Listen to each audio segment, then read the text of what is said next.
Mandarin peach pudding. Heto na nga mga ingredients na gagamitin ko. Hand blender ang peach kasama ang juice, add sugar, nilagay ko ng custard, pudding powder, at tuloy pa rin ang warurot.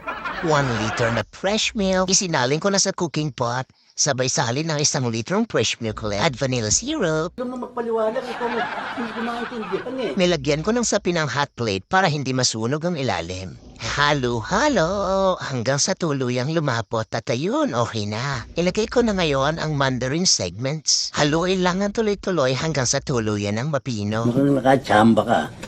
Ayan, okay na. At agad ko nang isinalin sa serving cups. Forward ng konti para hindi mainip ang manonood.